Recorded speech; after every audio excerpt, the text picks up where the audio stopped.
Hello everyone and welcome back to the Lettered Classroom. I am so happy that you are joining me on another live chat this Sunday. I have to be totally honest everyone, this time change has got me completely out of whack. I am really struggling. Just haven't felt like I've really been able to enjoy my Sunday like I have been the past few weekends. But it's gonna be fine. We're gonna get over it. I just hope that this doesn't kind of do a whole foreshadowing of what my week is gonna end up being like. I have 2 nights of conferences this week, so I'm gonna do it, guys. We're gonna make it and it's gonna be a great week. I hope you are all doing really well, and I hope you're just as excited as I am about this live chat. So I'm gonna jump on. I'm gonna say hi to everyone. So Tara, I see you, girl. Hi, welcome, and I am so excited to be able to see you in your lanyard once you get it. So make sure you share that with me. I see Lyle. I see Lorelei. Is that how we say it? Is that how you say it? Lorelei? I see Stacy from Time to Teach that's in there. Hello, Tigray. I'm so happy that you were able to join us tonight. Leslie, I see you in here. Unicorns, I see you, girl. How is everyone doing? Wow. It is going to be a good day. We're going to make it a really good day. I'm very excited to jump into this topic today, but first I wanted to do my housekeeping that I have to do. And so I'm going to run through a few different things, okay? So in 3 weeks time, guys, we have the live event that is going to happen. Very excited about that piece of it. Michelle and I have been working tremendously hard to make sure that all of these sessions are going to be really chock full of so much really good information that you can automatically take back and implement it into your classroom. I also have to say that if you've been watching on Instagram, Hue Document Camera, they sent us 4 cameras to be able to give out to our live event. So I'm very excited to be able to share those. And of course, we have some other goodies that we're going to be sharing at that live event as well. So that is going to be happening. It's March 28th. I think, if I remember right, we have 1 VIP ticket left. And then we do have some more general admission tickets. So if you live in the central Pennsylvania, or you live in Maryland or New Jersey, and you are able to make the trip to York, PA, we would love to have you at our live event. So it's going to be really exciting. So if you are interested in that, you can head over to teachingonthedouble.com, and then click on the See Us Live button. And that is automatically going to take you there so you can purchase tickets, learn more information about what the sessions are going to be like, and what you're going to be able to walk away with at the end of the day, which is all really good stuff. Okay. I think I did that. So now the other piece that I wanted to share with you guys is bridging literacy. So this entire series, which Unicorns kind of beat me to it because she said in there that this is the introduction to a 10-part series that I'm going to be doing here on YouTube every Sunday night for our live events. So this is brought to you by Bridging Literacy, because this is what it's all about. All of the pieces that I'm going to be doing, all of the videos that I'm going to be doing from here, and then 10 more videos on, it's all going to connect back to the Bridging Literacy method. So for those of you that do not know, I have a little community where you can join in on this community. You can do the $7 a month, or you can do the $50 for a year. I swear, guys, like, it automatically pays itself off as soon as you get into the community, because it's chock full of really good freebies that you can immediately print out and start implementing into your classrooms. So girl, why are you saying sorry? You are fine. So I am very excited about it. I would love for you to join our community. We have some amazing educators that are there wanting to help each other out, providing some really good information. They would look at anything that you have, answer a question that you have. It's just a fantastic community of teachers that we are building, and I'm so very proud of it. So this series that we're going to be doing is part of the Bridging Literacy. I'm going to go ahead and get rid of my logo now. And today is going to be the introduction to this, okay? So today's not really number 1 of 10. It's just the introduction piece, and which is why we're kind of starting with my journey, because I want to tell you my why. I want you to understand where I'm coming from, how I have evolved over the years, and where this method has really originated from, because I promise you, as we get through and we start looking at some of these, and I have pictures, y'all, it was like a whole reminiscing, walking down memory lane type situation that was happening in my house, because, whoops, here comes little one. Because I was looking through some of my old kindergarten pictures, and then I saw pictures of Blaine, who's over there by the door. Hey, come say hi to everybody, and then you can leave. Okay. Stand up. You want to say hi? You got to look at the camera up there. Say hi. Hi. Mwah. All right, bud. You got to go. Close the door, please. Bye-bye. Hey, close the door. Thank you, bub. So I was looking at some old kindergarten pictures, and I was walking through pictures of when he was a baby, and it was just, I got sucked in for hours and hours and hours. So I am very excited to share some of the pictures that I've had from way back when I first, kind of when I first started teaching, because I couldn't find any of like my first 2 years of teaching, which I'm pretty upset about, but it's fine. I'm going to be okay with it. So I'm going to be sharing with you my entire journey. Everybody says hi to him. That's really cute.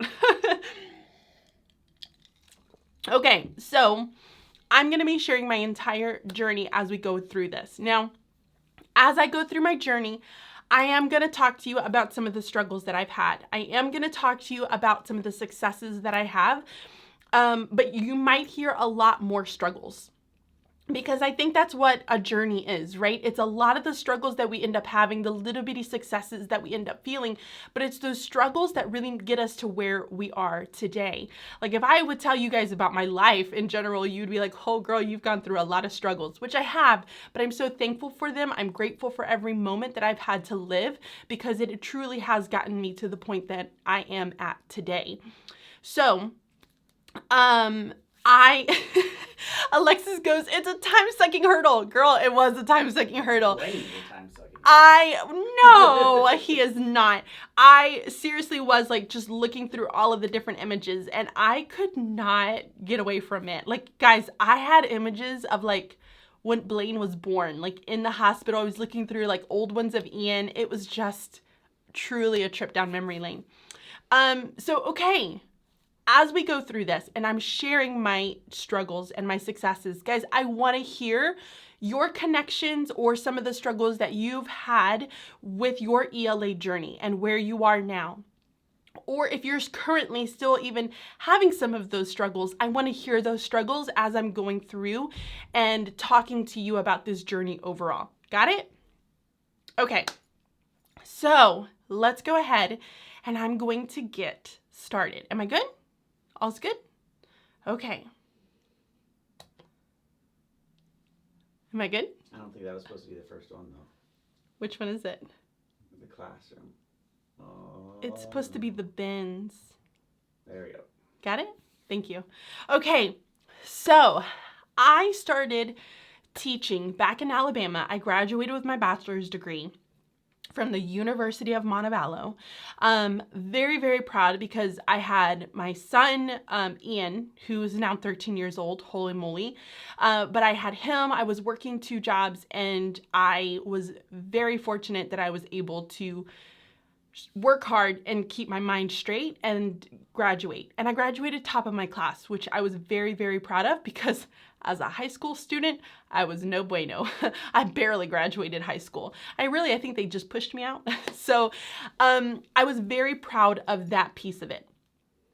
And once I graduated, I was fortunate to be able to receive a job offer from my school that I was interning at. And I got a job teaching kindergarten, and at that time, I really didn't want to teach kindergarten, guys. I had done a lot of my main internship pieces where I did the bulk of my teaching as a third grade teacher and as a fourth grade teacher. I had done some observations in second grade, but the lowest I had ever observed was in first grade, and that was at the very beginning of my getting my teaching certificate. So it's not like I was in there for a ton of time. I would say that I was probably in there for about 20 hours. And within that 20 hours, I probably only taught 5 or 6 different times at a small group table. So it was nothing that really kind of got me prepared for kindergarten. But c'est la vie, I got kindergarten, and you get what you get and you don't pitch a fit type situation. So I was happy to have a job, and I took the kindergarten position. And I truly do believe that I got the kindergarten position mainly because I speak Spanish, and it was a heavy population of English learners, especially Hispanic English learners. So it was really beneficial, the fact that I was able to communicate with them and also communicate with families that were entering into the kindergarten classes. So I am teaching kindergarten, and I started off with my ELA journey doing daily 5. Now, the picture that you're seeing is of my bins. I had word work bins, so I had popcorn bins, I had just plain word work, I had your anything that would revolve around word work. That's what it was. And I had them all differentiated. So you're gonna see that I had different colors. I had a blue bin, I had a red bin, I had a green bin, I had a yellow bin, and all of those bins were specific to a certain group. You can only imagine how much time it took me to make all of the activities that would go inside of those bins. And then on top of that, they didn't stay organized. Oh, no. They never stayed organized. They were a hot mess by the end of the day. So then I would spend a ton of time trying to sort through and fix all the games so that they were all together. So then I didn't have to deal with a kid while I'm doing my small group, making sure that they couldn't find all the pieces to what it was that they were supposed to be doing. So I did daily 5 because everybody did daily 5. And your first year of teaching, you are in survival and you're just trying to get a handle of what everything is. So you do a lot of what other teachers are doing. My second year, continued doing daily 5 because I wanted to see, is this something that I just wasn't great my first year at? And I continued doing my daily 5 rotations for ELA. Now, on top of that, I had Harcourt. Harcourt was the curriculum that school had. Luckily enough, though, I did not have to live by Harcourt. I was not going to, read out of the book. I did not have to do that. I had a reading coach who was fantastic, and she would come into my classroom and she would say, hey, you have all these resources. Yes, you have the book. Yes, you have the letter cards. You have the sight word cards. You have all the Basel readers. Absolutely. However, it is a resource. It is not something that you have to do exactly how it says every single day. So she really pushed me to think. And so when we would sit down and we would plan my small groups, she would ask, okay, well, what do you think you need to be doing? And where do you think you need to be going next? And it was never as easy as she would help me plan it out. She would just sit there and just listen to me. And she would just ask me questions as I was going through and looking through the curriculum and planning out my lessons, which was really, really hard in the beginning. It was incredibly hard in the beginning, and I just couldn't do it. It took so much time for me to really figure out what was it that was going to work for me. Because guys, I don't know, you probably have, but you go online and you look up small group lesson templates. It's like overload. They have so many guided reading templates out there that you don't really know which one to choose from. And so it took me, and I'm going to get a little ahead of myself, 3 years to really figure out what did guided reading look like and sound like for me and my students. So my first year, I did what everybody did. My second year, I continued doing daily 5. I started kind of really thinking to myself, why is this not working for me? Why do I feel like my students are they're just not getting it? And so my third year, I really started exploring with how to do things a little differently. I didn't want to just do things because everybody else was doing them. To me, that wasn't a good enough reason. I needed the reason to be my students. And so that third year of teaching, I took out all my picture books. Oh, so scary. And I like dumped them right there. Well, I had it was like semi-organized, but I would dump them. And then we would have to, as a class, we categorized my library. And so I brought the kids in on this and I said, guys, I want us to look through these books and I want to figure out, how do you want to organize our classroom library? What categories make sense to you and not just that I decided to do it this way? And it was such a great experience. Yeah, it lasted for about 3 days because we went through little bits here and there. It didn't take the whole day. We would probably take about 15 minutes and we would look through a bunch of them. The kids would have different categories and we started seeing where they were connecting it. They said, well, these are all animals and these are all these types of books and these are all these types of books about weather. And so we were able to create categories together as a class, and it also opened up this, oh, I know what we have available. It's not that I have to go and figure out what she did for her library. The kids already knew the library because they were the ones that created it. So I went on that real big, I took a leap. I took a leap of faith on that one. And I knew that learning had to be messy. I didn't think that it had to be absolutely picture perfect every single time. And so I really started opening it up to that. I didn't want kids to be in a specific area. I didn't want to force kids into a box. I wanted to let them open up that box and explore it. I wanted them to see what was on the outside of it and really kind of create their own rules and to be able to say, well, here's what's working and here's what's not working. So learning in my classroom in kindergarten was messy. I had kids on the floor. I had kids all over the place, but they were all engaged and they were all learning. And that's all I cared about. I also wanted to make sure that the learning that we were doing, the learning that was being displayed in our classroom was interactive. And so my my learning had to be messy. Yes, Darcy. I knew that the interactiveness was important for my kids. I didn't just want to put something up on the wall just for the sake of making it look cute. I was all about cute. As you can see, I had like a pretty epic superhero classroom that I was very, very proud of. But there was something else to that. As you can see, all of those little yellow cards that have either their pictures and their names on it or their sight words on it, their number words, all of those pieces, they were all on magnets. So the kids were responsible for putting them up. The kids could go over and take them down and take it back to their seat and use them and write with them if they needed to. It was interactive and it was their classroom. They had full control of putting things up and down, taking them off whenever they needed to in my room. I want to make sure I'm kind of keeping up on the comments here. Anything that you've seen?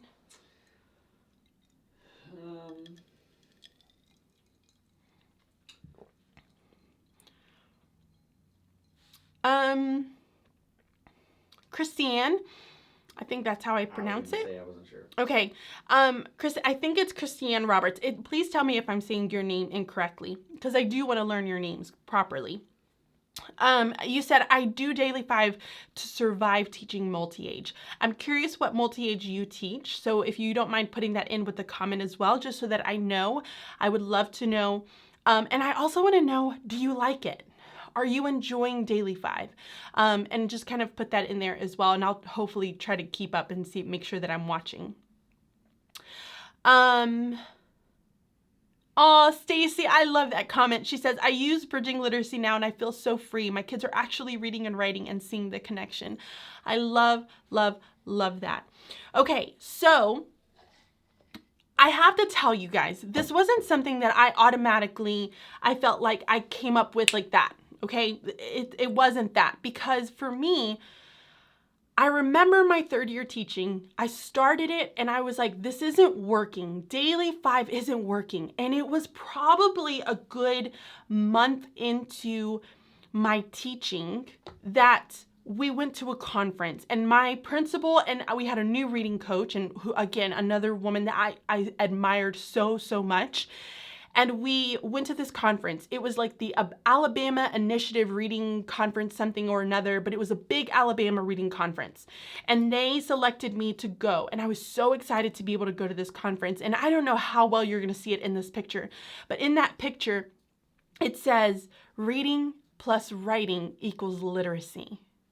Reading plus writing equals literacy. Reading is only half the equation, where so many people wanted to make it the whole thing. Reading is it all. That's all it is, but it's not. And we need to treat them as equal partners in this true equation that we have. So I went to this conference, and y'all, I was like I was blown away.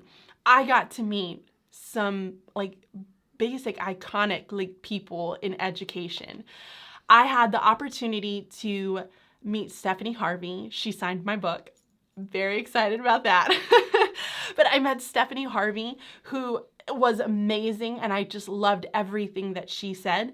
I also had the opportunity to meet Debbie Miller, another amazing educator and such an inspiration for the field of education in general. And those ladies that are around us, those are the ones that I went, those were like my coworkers at the school that we all went to this conference together. But it was at that conference that I realized that I needed to really make things personal to my students. I really wanted to start at that moment to making meaningful, to making it purposeful for them. And so I ditched this whole idea of, okay, everybody's going to kind of have at their groups, if you're in the yellow small group, then you're all working on the same words. I had it all individualized. So I started doing data binders. I threw out Daily 5. I went to my principal and I said, I don't want to do it. I don't want to do it anymore. I want to try something different. Throughout Daily 5, and I started something called Super Centers, which was it integrated science and social studies during our literacy time, but it also combined reading and writing together. So that little sweet pea right there, she has her own spelling list, and she was writing out the words that she needed to focus on and to be able to practice with. And so all my kids had their own little basic card bundle of the words that they were personally working on from their data binders. So whenever they went to Word Workstation, I had the supplies there, almost what you would consider like a makerspace.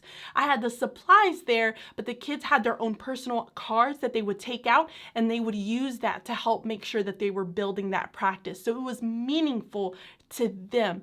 It was purposeful to them because it was focused on what they needed and not what the group needed. So it just gives me chills every time. I also, at that conference, started working with learning targets. And this is where my passion for I can statements, my passion and my love for learning targets in the classroom really started to develop. And so I started with just kind of, you're going to see my my silhouette in there from what I was saying. Apparently I wasn't a very good photographer back then, but oh well. But I started off with these little pockets that you could get from the dollar store. I think it was Target Dollar Spot or Lakeshore or whatever it was, but I could take them out and I would just have a basic page in the back that just said reading target, learning target, I can statement. And then I would write their I can statements with a dry erase marker, and that would allow me to change it out as I needed to change it out for the entire group. So I started working with those learning targets, but I didn't just use them there. I used them everywhere. I used them on my anchor charts. And so here I have the I can retell a story using the beginning, middle, and end. This was when we were doing a cat in a hat theme, so I did make it specific to that. But anytime my students would see an anchor chart, they saw that I can statement. And guys, we said that I can statement to ourselves over and over and over and over again because I really wanted it to sink in with them. And I do this today. I still do this today with my students. And it has made a huge difference. So from there, I also really started focusing on the integration piece. I realized that reading and writing was a huge struggle, but it was also a even bigger struggle for my ELs. And when I stopped and I really thought about what it was that I was doing in my classroom, how I was structuring it, how I was creating my lessons, they were all individual pockets of lessons.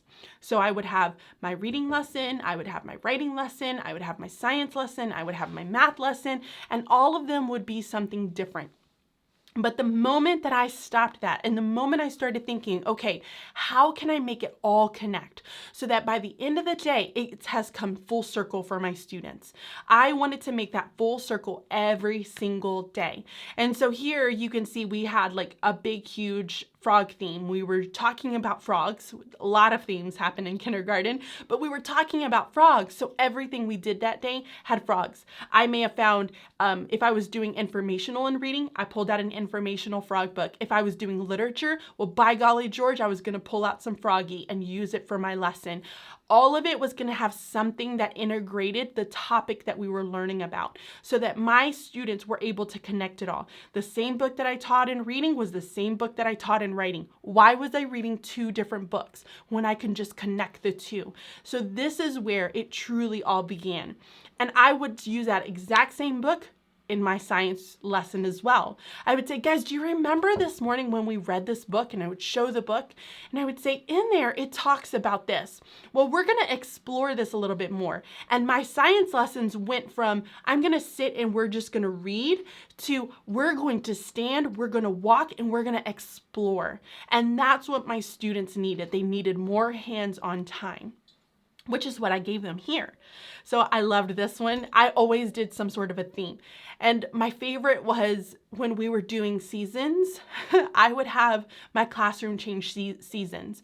So we would start with big like apple trees, and then pumpkins would start to grow on the bottom. And so the kids would add their pumpkins, and then it would snow. And so the leaves would come off, but then there would be snow everywhere. Although it didn't snow in Alabama. We did have an Ice-Mageddon one year, but that was as close as we got. So yeah, that's kind of how I started doing it in my classroom. And my kids, I started to notice a huge, huge difference with them. Am I going good? Everybody feeling good so far? 7:30. Woo! All right, gotta start. Crack and lack in here. All right. Then I started really focusing all of my assignments and pulling them all together. I had a really, really fun unit that I did with my students, and it was our Eric Carle. And we did a lot of readings about Eric Carle. We did like an author study. And within Eric Carle, we started incorporating our arts into that, and then they had writing into it. So they mimicked what the author was doing in that mentor text. So in this picture, you're going to see how it all starts to kind of come together in the very end. And my kids loved it. It was meaningful. It was purposeful to them. And everything we did, it had some sort of writing to it. I didn't just keep writing just during writing time. And these were kindergartners. We were always writing. Another favorite one was when we did the Mo Williams. We had actually a lot of author studies that we would do. And my students were really excited. And so I started allowing them to do projects together and to really explore it and to be able to give their own opinions. And they had the biggest, they had a blast with it. But everything we did in the classroom was meaningful. I integrated everything that we long to realize the connections the things that I've been doing way back when I first started teaching. And this is another sweet boy who in our reading block, they were writing, they were comparing characters. He drew that Venn diagram, a kindergartner using a Venn diagram to compare characters. But he did it because it was exciting, it was meaningful, and he really, really wanted to do that piece. And of course, I had small groups. I ran my small groups pretty much the same every single time. We would always have some sort of a word work that we would do inside of it. There was always some sort of an exploration within a book. And again, these are all strategies. You're going to see that highlighter. I still use highlighters in my classroom. All of those pieces that engage and get kids excited, I still incorporate it. And we're still building those sentences, and we're still working on those words to really get my students to dig deeper into how they can make their writing even better. But it did not last forever in kindergarten, obviously. So when it was my first year of teaching, I met Trent off of Match.com. Yep. $30. Huh? Yep. He says I was his best $30 he ever spent. But I met Trent off of Match.com. I had some friends who like pushed me into it. And so we ended up getting married, and we had obviously Blaine. And so within that time, my 4th year, we decided that we wanted to move. Alabama was never going to be where we were always going to stay. My family isn't from Alabama. They don't live there anymore. My sister lives in Atlanta. My parents live in Las Vegas. So it's all like we're all over. And so we decided to make the move to Pennsylvania because I realized that I just loved it up here. I loved the environment. I thought it was great for our boys. And so I pushed him to really allow us to make this move. So I ended up getting a job in 4th grade. I was a 4th grade ELA teacher. Only ELA. That's all I was supposed to teach. And y'all, I have to tell you, it was a struggle. It was so unbelievably hard transitioning from going from resources that I had, because I had hardcourt, I had resources that I could rely on. I had different materials and I used some of those materials, maybe not all of them. And I allowed my higher kids to I supported them with other things. But I went from having stuff to having nothing. We had nothing. I had a guide of large standards that kind of took me through the progress or process of it all, but it wasn't as well mapped out as I probably would have liked to sit and be like, okay, I get it. So it was hard. It was hard transitioning to the north. It was hard transitioning to 4th grade. It was hard transitioning to just teaching ELA, to not being around my mom, to all of these little different things that kind of just played a part. And I really, really struggled. Never really shared it in my videos when I did do videos, my vlogs, never really shared it. But behind the camera, behind the scenes, I was a mess because I felt like I wasn't doing enough. But all of those pieces that I talked about, I still did it. So I still had my kids come to my small group table. I immediately started engaging them in texts that were going to be interesting to them and things that were going to be meaningful. I continued to provide lessons that allowed for collaboration, for discussion, for analyzing, and for being able to categorize, because all of those are higher level thinking skills. I also wanted to make it fun. I want to make sure I'm on the right track. I am. I also wanted to make it fun. And so I incorporated things like a burger paragraph into my lessons. And I still had that highlighter. It never leaves my classroom because it's such an easy way for my students to be able to see and to be able to analyze the text and to show where the learning is taking place as they're reading. And so I did a lot of those pieces, and I continue to do a lot of those pieces. And one of the favorite things that I probably have to say for my writing was that I had at the very beginning, we would always create it as meaningful as possible because I didn't want to just give them a writing topic. I didn't want to say, hey, everybody's going to write about, this thing.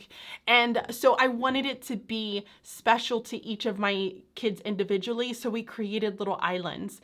I really, really like the, what is that? Now I can't remember it. You're not looking at me, Trent. What's up? What is that Disney movie, the one with the emotions, and it's in Riley's head? Inside Out. So we created islands, kind of like in Riley's head. She has all of the different islands to be able to represent kind of who we are. And I had my kids working with groups, and I had them really digging into different texts and really was trying to figure out 4th grade ELA in general. I was trying to connect all of the dots. And I really still wanted to provide lessons that were engaging, that were fun, that were exciting, and that really caused my students to think. In this picture, you're gonna see that I still have kids using data binders. That was something that I never wanted to get rid of because I knew what learning should be. I just needed to figure out how to do it with this new age group, and then also figure out how to do it with this new curriculum. So all of that is taking place. And towards the very end, I started feeling a little bit more confident. And I started feeling, okay, I think I'm getting this. I think I'm starting to understand. My kids were engaged. They were excited. I was starting to kind of figure out all of the little pieces. I spent so many hours looking over the curriculum and digging through it and buying books and reading things online and trying to make sure that I understood what these standards mean. Because as you all know, these standards are not really laid out perfectly to where they make sense to you. Oh no. They're so hard to interpret. It's like they write it in a different language and then they expect you to interpret it and then be able to analyze it in that language. It's so unbelievably difficult.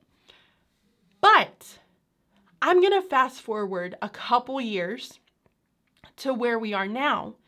And now I have a very clear progression. Now I use those exact same elements from back when I taught kindergarten, where it's that progression, those learning targets that help to focus students, to help focus my instruction, but really drive it as well. So all of those pieces are still there. My small groups might look a little bit different because I just don't have the space in this classroom. It's probably one of the things that I missed the most was the space for my kindergarten class. My small groups might look a little bit different, but the engagement has never really changed. And more importantly, their independent time has always stayed meaningful. I never wanted to go back to just giving them something to do because I needed them to do something. In the end, all I really wanted them to do. So to me, if all they did was read the entire time, I felt like I was doing right. I felt like I was doing a good job. But now we're starting to incorporate so many other things. Book talks is a huge part of our instruction and our conversations that we have every single day. And it's what gets kids excited. And so those resources are there to engage my learners, to make sure that they're making those meaningful connections, to getting them to use that vocabulary that they're hearing me use every single day. So those things are still meaningful. My lessons are still meaningful. I talked about, I don't know if you guys saw it, but I did and I guess I'll get to that picture in a minute. I did an Instagram story where I talk about what it looks like in my small groups, especially when it comes to my kids who are a little bit lower as far as reading level goes. But I kept things purposeful. I kept things meaningful. And so here my kids are doing a book tasting and we would just taste books and go around them. And I would guide them through conversations and I would guide them through, all right, how do you know if this is going to be a good fit for you? And how do you realize whether or not you're going to like this book? But they had those conversations. They explored with different stories. I created lessons that started to really connect to my students, that were short, that were purposeful, that got them in, got them out, but then it also set that purpose for their independent time too. And when they were working independently, they were working either by themselves or they were working with a partner or they were continuing working with a group, but they knew exactly what they were focusing on because those learning targets allowed them to really focus in on one area. There was no, okay, what am I supposed to be doing? Because they knew every single day there is this exact process that I'm going to be taken through in my learning to make sure that I'm able to do this. They knew that they would have a lesson. They knew that they would have some sort of collaborative. They knew that they would have an independent piece because they knew that at the end of all of that, they were going to be a master of that skill, that they were going to have a true understanding of what it is that we were supposed to learn. And every time we had group, we continued to write in everything we do. Now this is super sloppy, but We did. We continue to write every single day. We write in reading, we write for writing, we write for everything we do because we know that writing is that higher order thinking skill. It's that process of being able to take what's the thoughts that's happening in our head and we organize it in a way that makes sense in there. And when we have that ability to organize information and put it into writing, that is when we can say that we have learned that skill. So going back to that small group of my kiddos who are just a little bit lower when it comes to their reading level. Guys, I don't make them all read the same thing. I don't say, hey, you're like a DRA 14, you're a 38, and you're a 24. So I'm going to have to teach you all three individually. Guys, we can't do that as like 4th, 5th, and 6th grade teachers. We just can't. So instead, I continue to teach them the skills that they need because they can read, they can understand books, they can have conversations. Where they lack is in their fluency. They lack in making sure that they're right in their writing. So that's what I focus on building. So when I do my small group for that group, I have the Life at the Zoo that I'm using as my model. And then they're working on their own individual books. The other part that's like the magic is that I can tailor those books for each of those students. They don't have to all read the same thing.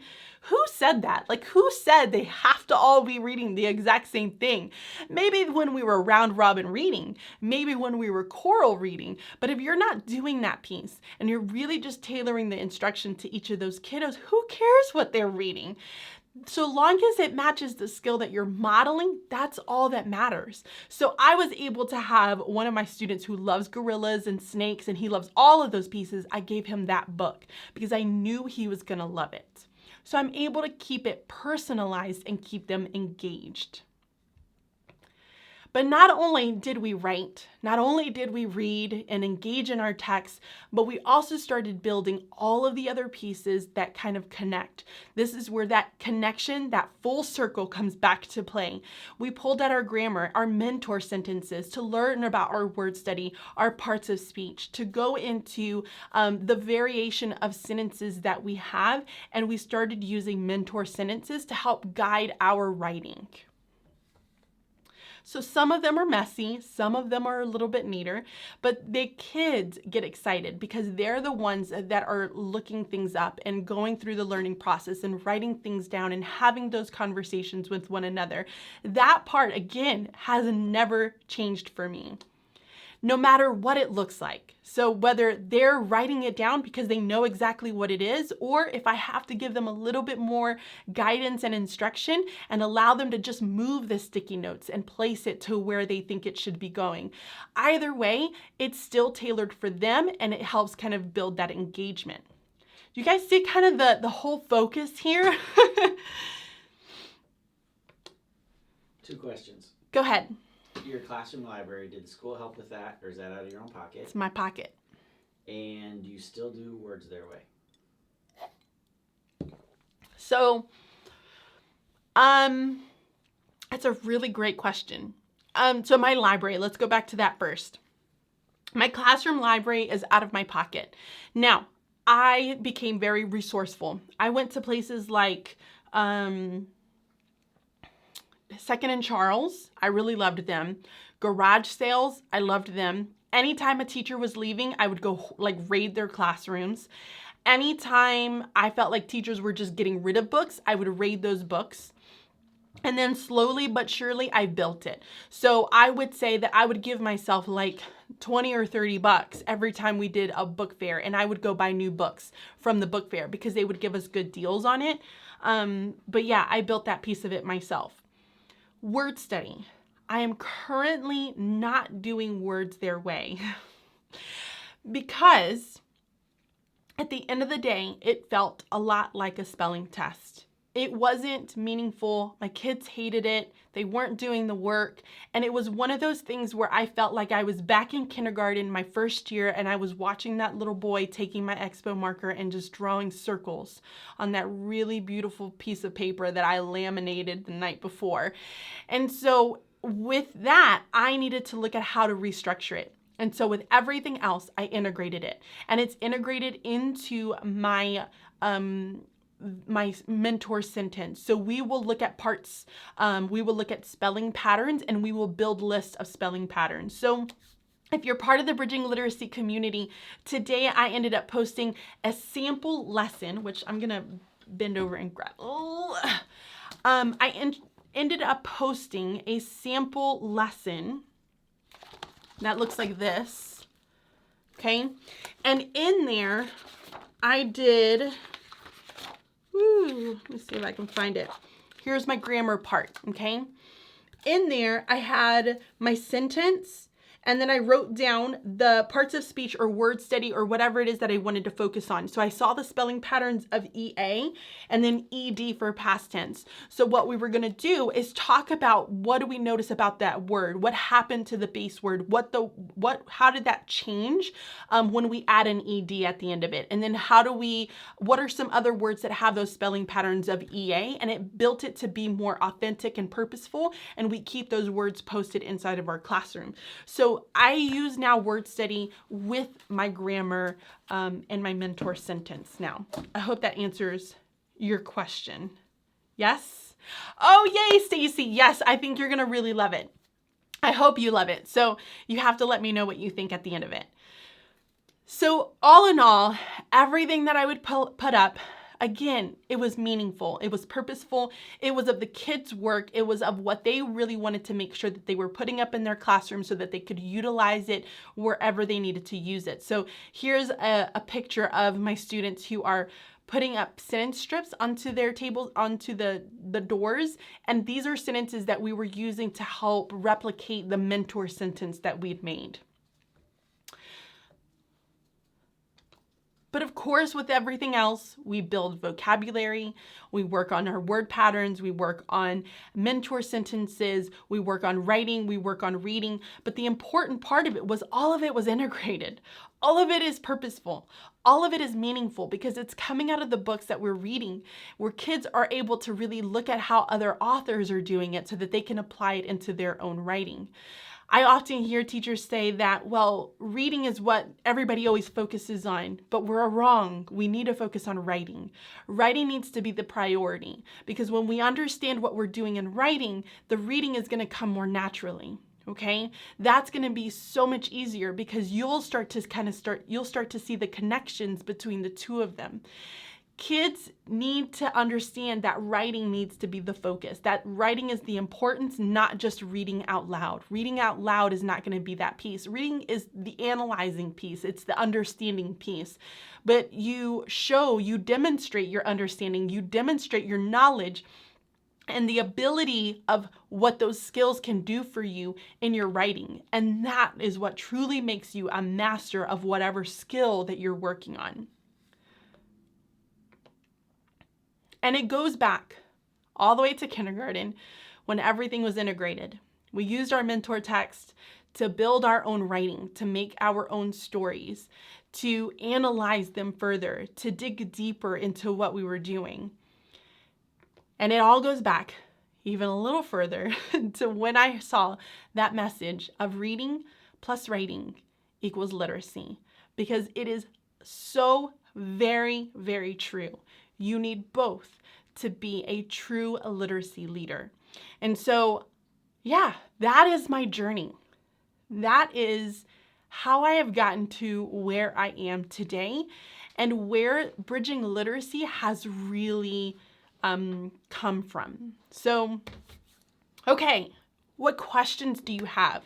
I want to know, what are your struggles? Where did you really struggle with? For me, it was not having a curriculum, not knowing what I was supposed to be doing, where I was going, struggling with the idea of everybody doing the exact same thing because it was done every year the same way.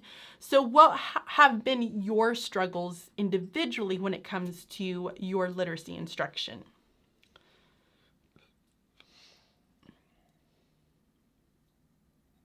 A lot of it was based around time. What do you mean?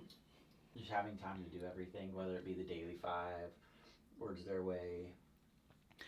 And when you start really thinking about that time and really figuring out where you're spending it, like I would challenge you to go back tomorrow and to take a piece of paper and to write down when you start certain things. So like, okay, I'm gonna start my whole group lesson. I'm gonna start group 1. All right, I'm gonna start group 2. I'm gonna start group 3.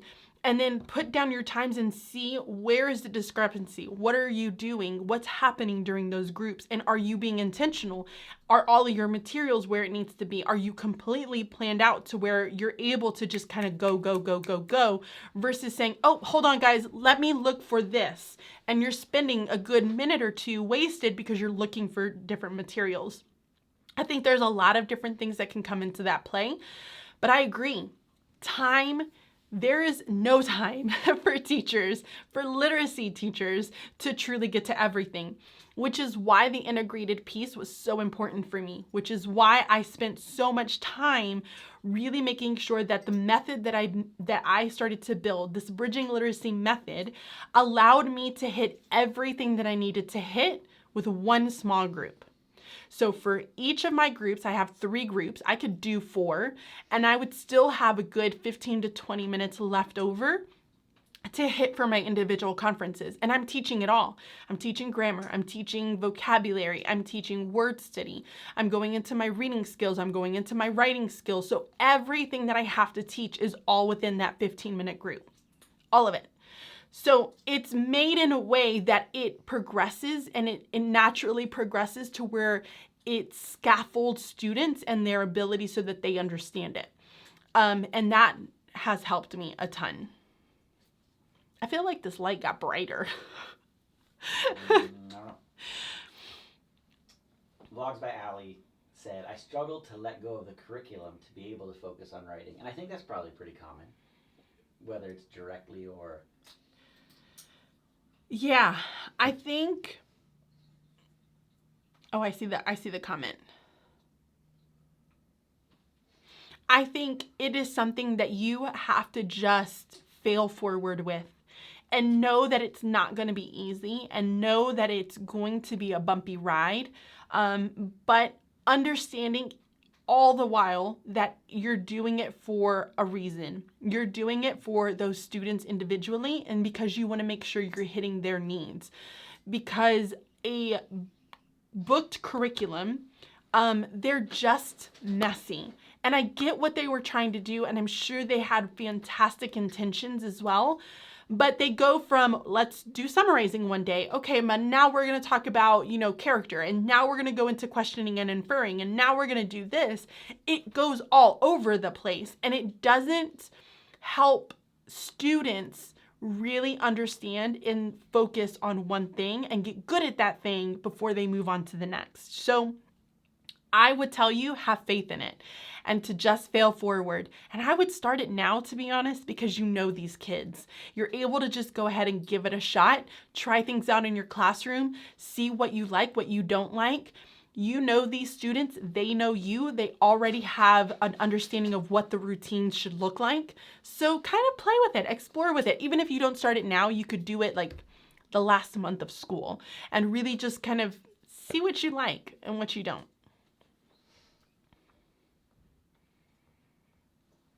Motivating students? The biggest thing when it comes to motivating kids that I have found is the conversations. Conversations really drive my teaching. That's what it is. Everything I do, I allow my kids to talk.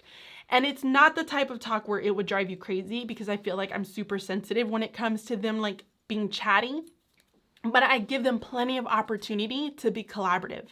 And even when they're working and they're writing things out, if they whisper to one another and they're like, hey, what do you think this is this?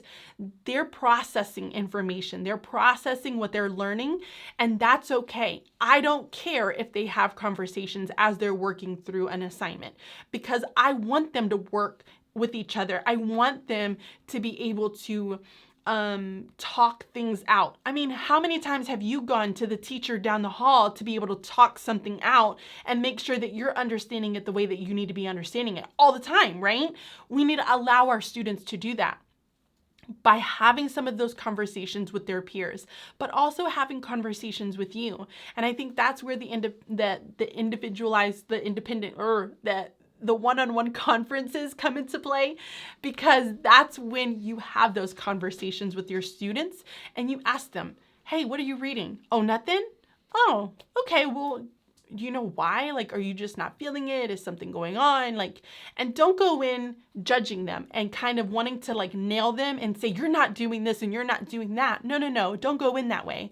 Go in like, oh, all right, well, let's kind of figure it out together. Or what do you like? Or, oh, you know what? I have this really cool thing. Or, you know what? I found out that one of my students loves Sailor Moon. So I brought in a bunch of my Sailor Moon comics back from when I was 9 years old and shared them with her. And she got so excited with them. It's finding those little things that really get kids excited to want to read. But at the end of the day, though, your entire goal is to get them reading. Get them reading and get them having those conversations very, very early.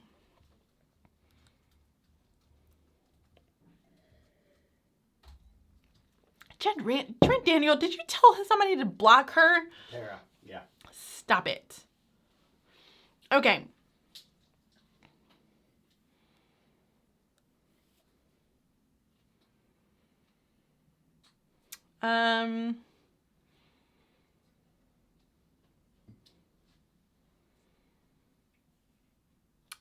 What else do we see in here? I'm like trying to read all your comments, so I apologize for being quiet, but please know that I'm just kind of going through and looking at. Allison says, yes, I hate textbooks. They are all crazy. They're horrible. I truly don't know if like educators made them. Like, I don't really believe that true teachers from the classroom made those products. They are pretty insane.